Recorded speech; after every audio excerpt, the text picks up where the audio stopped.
Hello po sa inyo mga ka-Jansky, kumusta po kayo? At ngayong araw na ito ay meron naman po tayong bagong ipapahagi sa inyo na kung saan ito po ay mga sweating paraan para mas pang lumapit ang swerte na yan sa pingyaman man o pananalapi.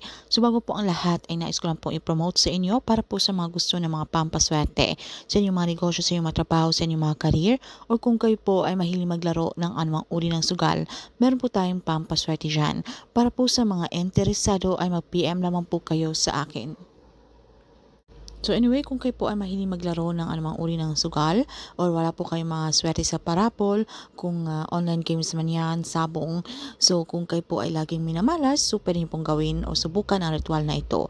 Basta't kinakailangan lamang na malakas po ang inyong paniniwala, na kayo po ay positibo, na kayo po ay laging bibinasin, so ito po ay mag-work sa inyo. So, syempre, gamit pa rin po yung ating dahon ng laurel. Dahil ang dahon ng laurel ay subok na po ito, na ito po ay talagang mapisa, na ginagamit po ito na pa-attract ng swerte, lalo na po sa usaping pananalapi. So, ito po ang ating dahon ng laurel. So, pwede po natin itong gawin sa umaga between 6 to 8 a.m. Ito po yung pinaka-perfect timing para gawin po natin ang ritual na ito. Kinakailangan na wala po mga distraction, make sure na kayo po ay makapag-focus, wala po mga maiingay sa paligid, na kayo po ay minto-hinto, kayo po ay lumingon-lingon, okay? Para hindi po mawala ng pisa yung ginagawa niyong ritual. So sa ating dahon ng laurel ay meron lamang po tayong isusulat na ito pong mga numerong ito ay malakas pong mag-attract ng swerte, lalo na po kung kayo po ay sasali or kayo po ay maglalaro ng sugal. So kahit ano pong kulay ng ball pen or pen na inyo pong gagamitin ay wala pong problema. Pwede po tayong gumamit ng red, blue, okay?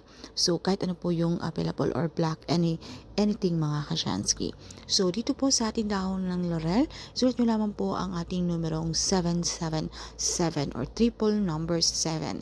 And then sa ibaba nito mga kasyansky ay yung numerong 289.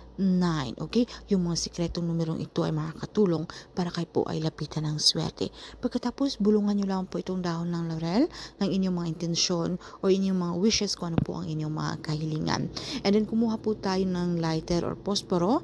Okay? So, pwede po tayong gumamit ng chani para hawakan po natin itong dahon ng laurel para hindi po tayo mapaso. And then, pwede po kayong maglagay ng lalagyan, okay? Para saluhin po itong ating apo na ating dahon ng laurel. Dahil gagamitin nyo po ito, okay, na ito pang good luck, lucky charm. So habang sinusunog nyo po ang dahon ng laurel, pakaisipin nyo po muli ang inyong mga intensyon, ang inyong mga kahilingan online. At kapag ito po ay naging abo na po, pwede po tayong kumuha ng isang bulak or cotton ball. Inat-inatin nyo po ito mga kasyansky, yung ipa-flat po natin.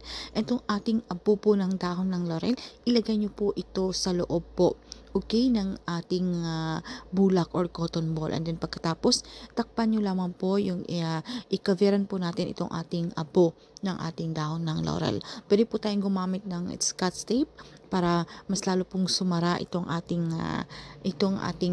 cotton, okay, para hindi po mas paglaglagan itong ating dahon ng laurel. At pagkatapos, meron na po tayong simpleng pampasweating ritual. So dalhin nyo lang po ito kahit saan man kayo magpunta. Pwede nyo po itong ilagay sa inyong mga pitaka, sa inyong mga pulsa, okay? Pwede nyo po itong himasin-masin bago po kayo maglaro o tumaya. Pwede po kayong bumulong sa pamamagitan ng inyong mga isipan na kayo po ay swertihin sa araw na yan. So kinakailangan na maging malakas po ang inyong paniniwala, maging positibo para ito po ay mag-work sa inyo. So, ayun naman po mga kasyansky. Kung meron po kayong mga katanungan o hindi mo masyadong klaro sa topic na ito, ay paki-comment na lamang po sa ibaba. And of course, dito po sa paglalaro or kung mahilig po kayo tumaya, kahit anuman po ay dapat ito lamang po ay inyong libangan. Alright? Ito lamang po ay huwag po tayong maging makalulong dito. So, dapat i-balance po natin. Meron po tayong mga ekstrang pera. So, di po yung tipong tayo po ay lubog na po sa utang. Ito na po talaga yung ating bisyo. Alright? Dahil di po mag-work ang ganitong pampaswerte. So, dapat ito lamang po ay inyong libangan, ekstrang pera, or meron po kayong pinagkakaabalahan pa rin. Alright? So, yun naman po mga kasyansky. Good luck po sa inyo.